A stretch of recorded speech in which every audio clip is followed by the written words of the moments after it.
that the internet has said, do it again. Dance. Dance like no one is watching. That's a phrase that you hear. All right. I think we're doing this. Let me just make sure everything is clicked on accordingly. And then we will. Yep, we're live. What's up, everybody? What's up? Good to see everyone. Good afternoon. If it's afternoon where you're at, good morning, good evening, good day, salutations. I hope all your dreams came true over the weekend. Every single one of them. I doubt that happened. What a time. What a time. I hope you are staying safe. I hope you are staying well. I hope you are staying just as safe as possible. I hope that you have added pandemic and historic systemic unrest due to systemic racism to your LinkedIn profile. I feel like everybody should, because that's what we're living under. That's what's going on. But I hope you're doing well. I hope you're having a happy Monday. It's Music Monday, Song of the Day, Thoughts and Prayers by the Drive-By Truckers. Yeah, it's a great song. It's a great song. Thoughts and Prayers. And let's see. It's so there's some good news today. We'll start out with good news. Usually we don't start out with good news. Usually we end with it. But we're going to start with it today because it's kind of breaking. This is a Supreme Court ruling. So here's what happened. The Supreme Court says federal law protects LGBTQ workers from discrimination.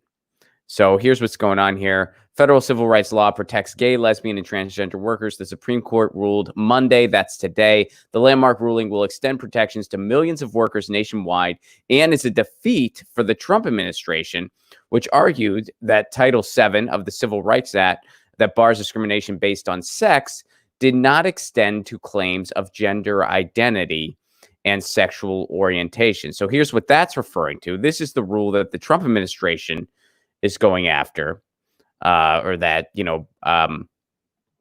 finalized. The Trump administration finalized this rule, transgender health protection reversed by Trump administration. So this is what the Trump administration did recently.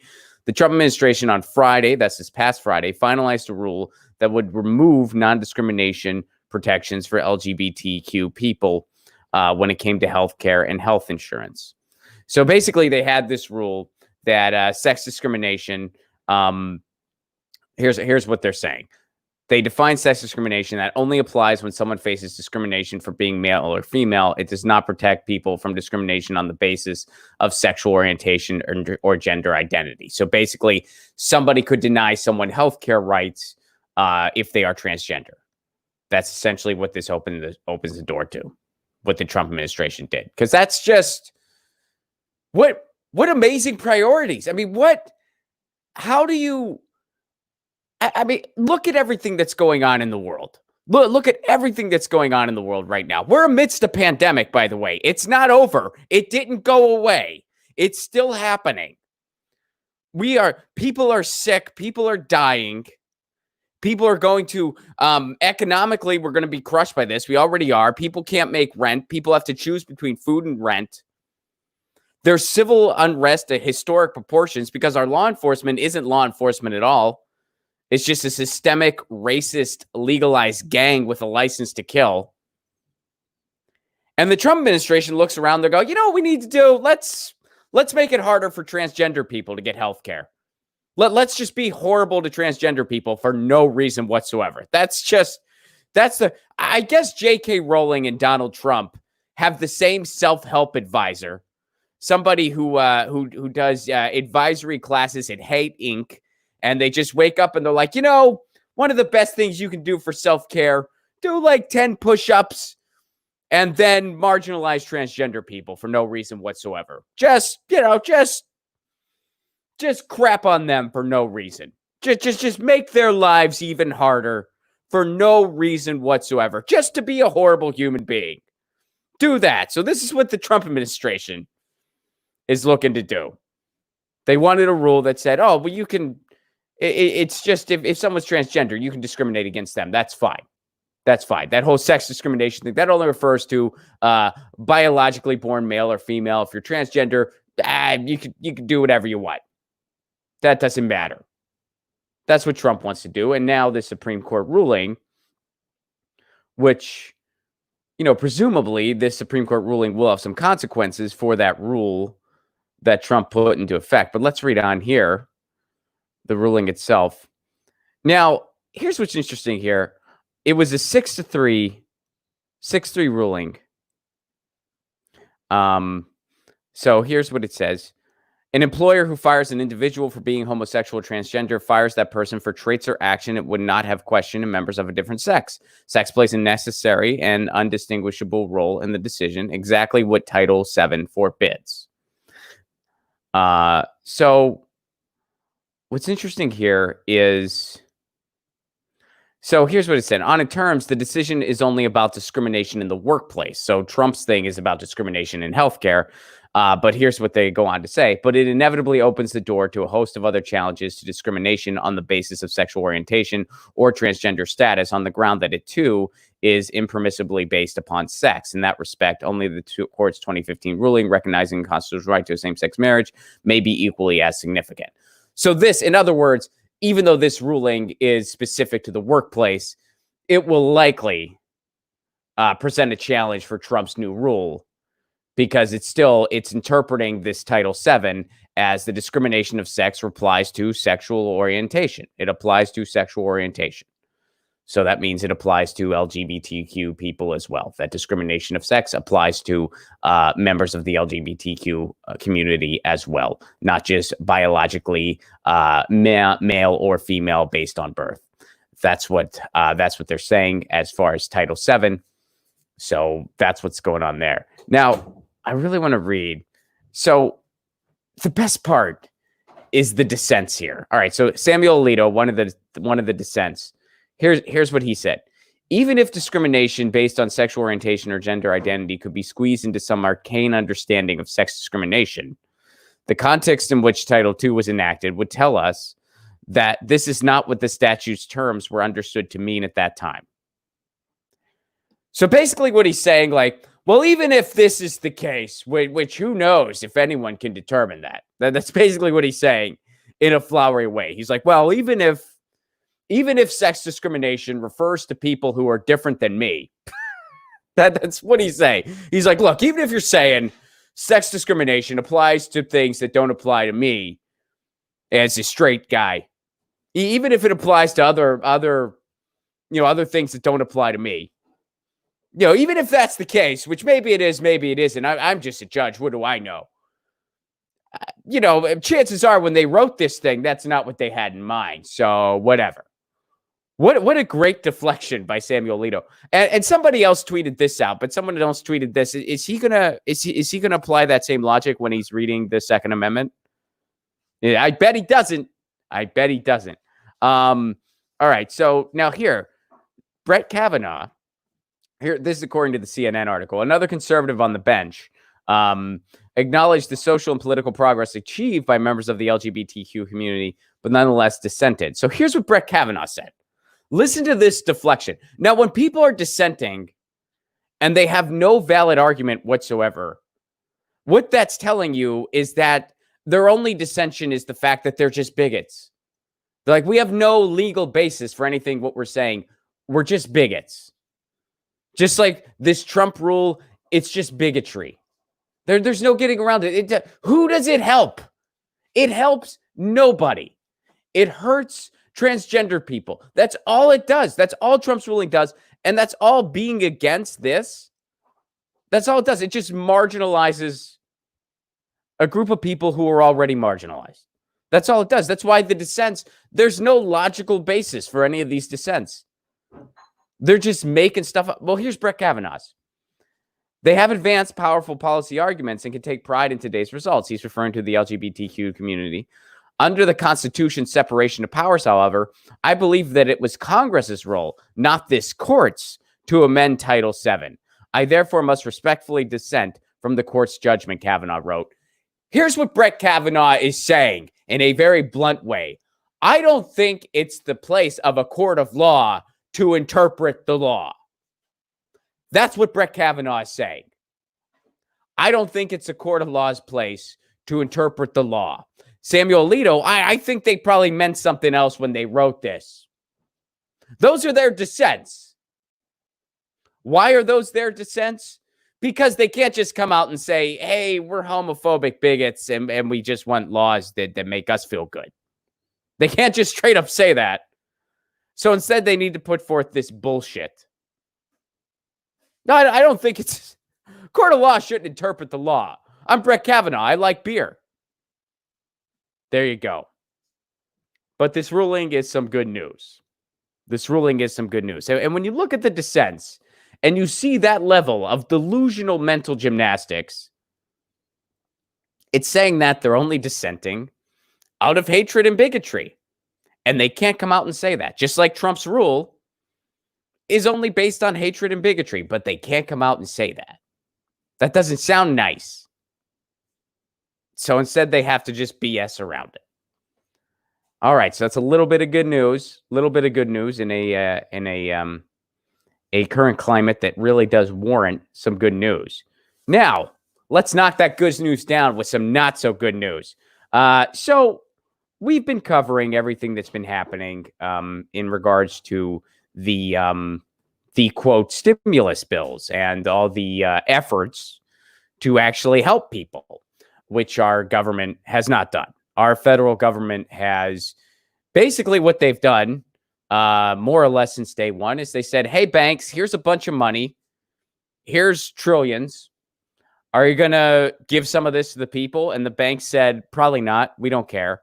And the government said, okay, we're going on vacation anyway. That's what the federal government did. Our government actively works against us. Like, it's not even saying they don't work for us. They actively work against us. We're reopening too soon. And they're saying, well, we're never going to shut down again or anything like that. We live in a capitalism death cult. And when you look at the amount that Wall Street takes in at the end of the day each year, giving people an emergency UBI would be like the equivalent of taking a speck of sand off a coastline in regards to what Wall Street takes in each year and what giving that amount of resources to people would actually, quote unquote, cost. And your government still won't do it. They would still literally rather let you die. They'd rather you die. That's not an embellishment. Like that's literally what's happening. We live in a banana republic. It is a total corporate coup. The best thing that could happen is our entire federal government is just replaced with an ATM that says Wall Street only. Then at least the subtlety would be completely gone and people would know what's really going on. Where it's like, oh, this is just an institution that exists for the 1%. And then you have the Ministry of Appeasement, which the Ministry of Appeasement is just politicians tweeting nice things that they're not going to actually fight for. So stop liking those tweets. No matter who tweets it. I don't care who it is. I don't care if it's Bernie Sanders. I don't care if it's AOC. I don't care if it's Ilhan Omar. I don't care if it's Tulsi Gabbard. I don't care if it's Ro Khanna. I don't care who it is. Stop liking the tweets. We need $2,000 a month. Okay, well, no one's actually fighting for it. Stop tweeting these nice policy ideas. And then people get appeased because they're like, oh, see, our government's doing something. And then we get another corporate giveaway. We get another corporate giveaway to the richest of the rich. So that's what's been going on in the United States. In other countries, they're actually looking out for their people. At least comparatively speaking, they're actually looking out for their people. I know nowhere's perfect, but compared to what they're doing in England, to what they're doing in Canada, and we are going to face severe consequences. There is a good chance 85% of businesses could be closed at this time next year. And it ain't going to be the big corporatocracy, baby. It's going to be the small businesses. It's going to be the local businesses, the members of your community. Their businesses are going to go under. And you might be walking around your neighborhood and every other block is a freaking Starbucks or a Cheesecake Factory. And that's it. And because they got an even bigger monopoly than before, because they got even more control than before, you think that's going to do much for wages? It isn't. But one of the many scams that occurred throughout the course of all this was the PPP loan. Now, what those loans were loans. They were learns. They were the learns. When are we going to learn? They were the loans intended for quote unquote small businesses, but they didn't really go to small business very much because here's the deal. It was pretty much available. The program was available at a first come, first serve basis. And the way they defined small business was very, very loose. So the small business also referred to some big, big corporations, like Shake Shack or Ruth's Chris Steakhouse. So who's going to get this first come, first serve money quickest? Or who's going to get it? The company that has a team of lawyers filling out all their paperwork and getting ready to submit it and hit send as soon as it becomes available online? Or the actual small business that's run by someone who maybe has a family and maybe their kid's out of school and who has a handful of employees that they're worried about and is dealing with their own lives and their own shutting down their business? Who's going to get that money first? We all know who. So that's how the PPP unrolled. And there were tons of money. It went belly up in a matter of a week. Banks just stopped giving them out because they didn't have the administrative assistance to manage it. And they just said, screw it. And then what did the government do in turn after that miserable failure? They just gave them more money because the banks, they still got to pay out from all this. So now people are asking for some transparency. They're saying, hey, all that PPP money, where did it go? Who actually got it? And guess what they're doing? They're not freaking telling you. Treasury Secretary Steve Mnuchin refuses to disclose recipients of taxpayer-funded coronavirus business loans. Building ramparts of secrecy around the $600 billion-plus coronavirus aid for small businesses, the article from USA Today does not have small businesses in quotes, but it frickin' should be in quotes because it didn't really help small businesses at all. Treasury Secretary Steve Mnuchin moved to delay to denial and refusing to disclose the recipients of taxpayer-funded loans. In other words, originally he was just delaying it. Now he's straight up saying, denial, we're not telling you. Mnuchin told Congress at a hearing last week that the names of loan recipients and amounts are proprietary information. It's a corporate coup. Here, banks, here's a bunch of money. Here's a bunch of money you're supposed to loan out to small businesses. Little while later, after it fails miserably, hey, did you loan this out to small businesses? We're not telling you. Why not? Because we don't want to. Okay. Wow. They're not even trying to hide it anymore, folks. This is out in the open. This is out in the open. Other countries gave their people an emergency UBI. They had wage replenishment programs where people got 75 and 80% of their salaries, enough to live.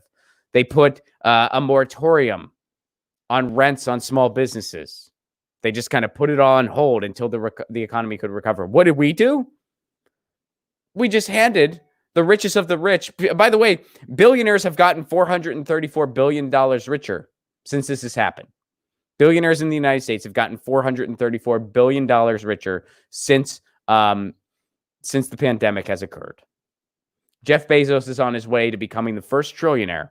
Meanwhile, we have people in line for food, a la the Great Depression. That's a failed state. And now when they're asking for the smallest of transparency, Steve Mnuchin is saying, no, screw you. And I guarantee the federal government will do nothing about this. Because who's saying, no, screw you, we're not telling you? Their owners are telling them that. Their owners are telling them, we're not telling you. Oh. Wow. That's a bit like they're just not. The subtlety's gone, folks. The subtlety's gone. And here's a story concerning the free and open internet, because where are you really going to hear about stuff like this? You're not going to hear much about this from the corporate media. But here's something that's going on with net neutrality. Now, net neutrality is a big theme on this show. We talk about the free and open internet a lot. And with the loss of net neutrality, now stuff like this can happen. And by this, I mean this next headline that I'm pulling up right now. HBO Max won't hit AT&T data caps, but Netflix and Disney Plus will. Welcome to a world without net neutrality. Okay, so what's going on here? So AT&T and HBO are they're a merger. I mean, AT&T, Time Warner, and HBO's under that umbrella. And we've covered this on the show when it started occurring. What you started seeing internet service providers, AT&T, Comcast, and this has been going on for a while. They're merging with big content production entities. Comcast owns MSNBC. AT&T owns Time Warner. HBO is under that umbrella. Why are they doing this? Well, they're doing this for a number of reasons. One is just, these big companies merge all the time. But another reason is when you have this marriage, the marriage between the entity that provides you your internet service connection and an entity that provides content on a mass production level, what you can do in a post-net neutrality world is you can make that content load faster and with better priority than other content, which means that content will be the king of the land and other content won't be able to compete. And why are they doing this? Well, because now they can. Because what was the law that was prohibiting them from doing something like that? Net neutrality.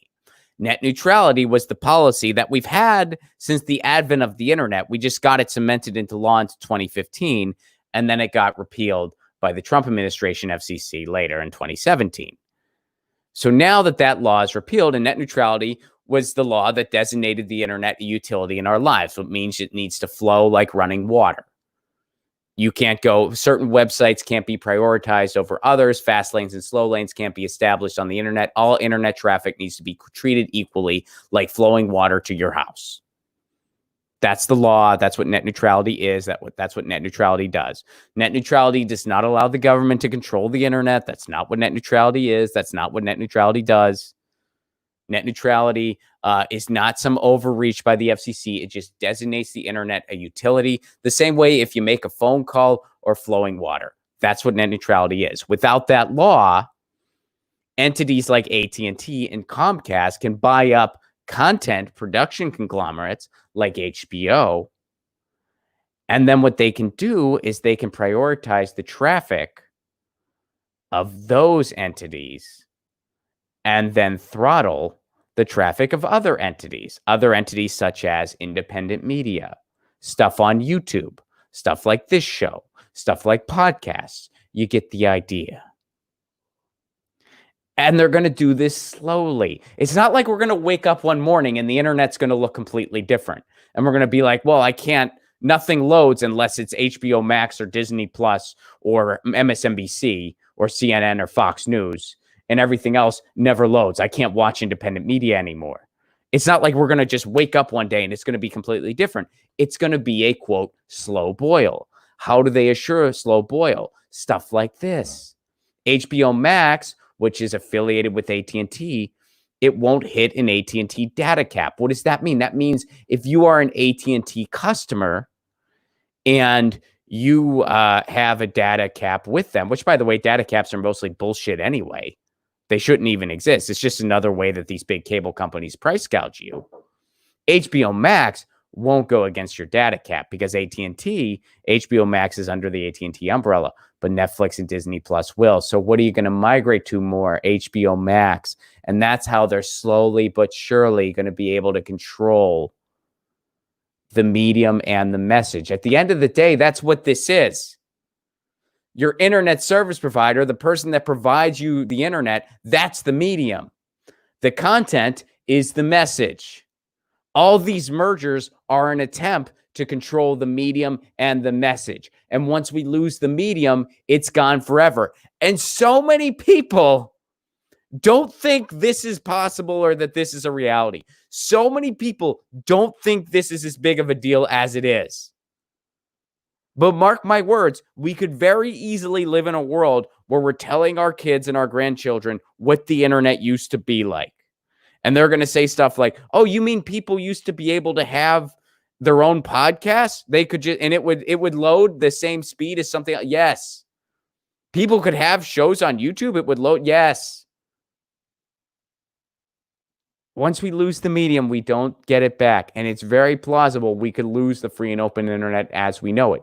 Now, what's the permanent fix for all this? The permanent fix for all this is city-owned internet all across the country. Because with city-owned internet, meaning you pay the internet bill to your city instead of to a big cable company like AT&T or Comcast, that controls the medium again. Again, the medium and the message, the medium, the internet, the message, the content you're viewing on the internet or reading on the internet or listening to on the internet. So you take the medium back, well, you get the message back too.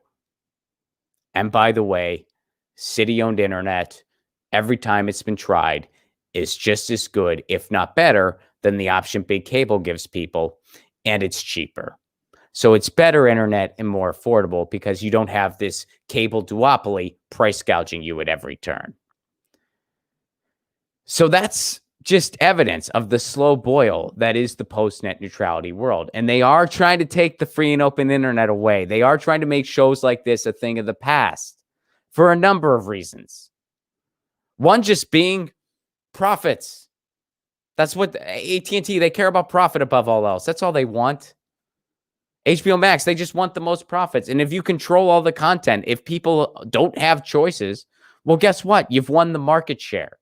That's what they're trying to do. And now they can in a post-net neutrality world. All right. So that's weird that we did the good news first, and then we should have done that the other way. I don't know why I did it that way. I did the good news first, then I did the bad news. That makes us all feel a little less great, doesn't it? That makes us all feel a little less great. But that's what's happening. And man, sometimes when it comes to net neutrality issues and city internet issues, I really feel like sometimes I'm yelling down a well. And I know that you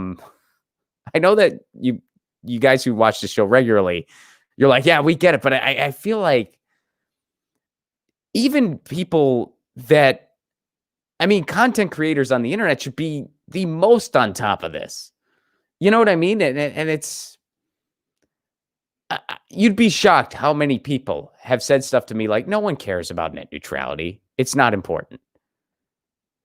People who run independent blogs on the internet for a living. I'm not kidding. I'm not like I'm 100% serious. Like people whose livelihood depends on a free and open internet are like, this doesn't matter. Net neutrality doesn't matter. People whose livelihood, that'd be like, I don't need to make an analogy. You guys know how ridiculous that is. But I've seen it. It happens. It happens all the time, and it blows my mind. So thank you for making me feel a little less alone. Really, thank you for making me feel a little less alone when I'm like, this is, and again, the free and open internet connects to so many other things. What would we know about the protests going on right now if it wasn't for the free and open internet? If people couldn't film where they were and say what's really going on? What would we really know about the systemic racism in our police force if it wasn't for the free and open internet? Yeah, it's like Will Smith said. Like, racism in policing is not new. It's just being filmed now. What will we know about what's going on in Flint, Michigan? What will we know about issues of war and peace around the world if it wasn't for independent journalists going there and telling you what they see and documenting what's going on and putting it on the internet? What would we know about any of those issues if our only point of reference was our corporate media, which just lies at the behest of our military industrial complex? What would we know about any of these issues if it wasn't for a free and open internet? So it's all connected. Pun intended. Because internet connection. See what I did there? Huh? So anyway, I mean, we keep talking about those issues on this show. We keep talking about net neutrality because it is that important.